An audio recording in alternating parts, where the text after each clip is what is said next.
Hey YouTube, as some of you may know, May is actually Mental Health Awareness Month, and there are hundreds of thousands of people in America, let alone the entire world, who may at some point in their life find themselves struggling with a mental health issue, be it an anxiety disorder or depression or something along those lines. There's a lot of stigma that comes with having any form of mental illness, and a lot of people aren't always not willing to talk about it because of those stigmas. But it's something that affects our family in a very personal way, and I thought I would take a moment to talk about it today.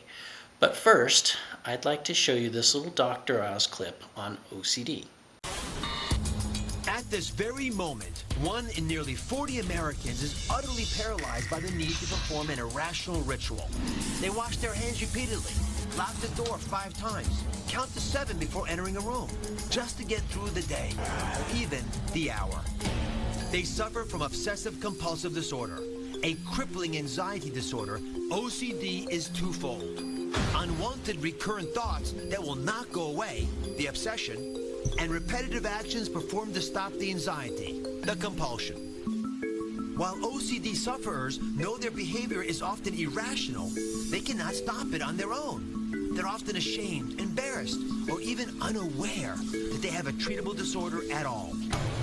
And unfortunately, OCD is easily mistaken for something else. It's confused with depression, bipolar disorder, or ADHD. On average, it takes 9 years after onset for an accurate diagnosis. Would you know if you or a loved one was suffering with OCD? Do you know what the signs are? The answer could change your life. So, why are you showing us that video, you might ask? That's because I myself also am an OCD sufferer. OCD can manifest in a lot of different ways. Usually it's something that somebody finds extremely fearful and they invent some sort of a ritual to counteract that fear.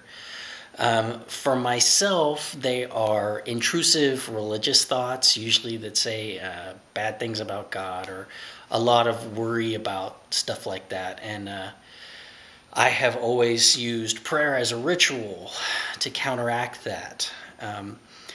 And it was something that made me feel sort of embarrassed and ashamed of myself, and I went for about 5 years just trying to deal with it on my own, and it doesn't work. I felt so alone and depressed, and I felt like I couldn't tell absolutely anybody.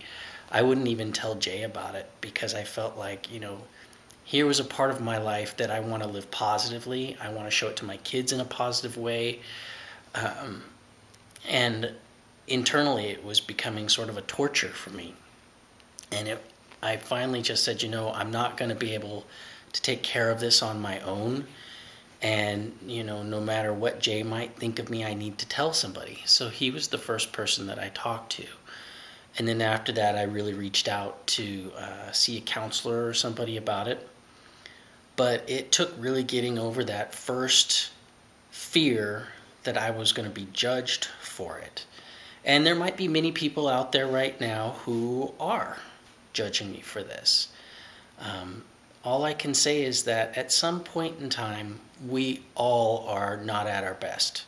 We all may come across something like this. For some people, their challenge in life might be cancer. For other people, it might be clinical depression. You don't know what life's going to throw at you, and you take it and try to make the best out of it you can. But you should not suffer alone. Whether you're bipolar, or if you have a really extreme depression, or it's anything like that, telling somebody is the first step towards recovery. So that is my story, and it's why I think people shouldn't be afraid to talk about their experiences, because we're stronger when we can share those kinds of things with each other. So I'm really interested to hear about your experiences with mental health, and tell me what you think. I want some feedback.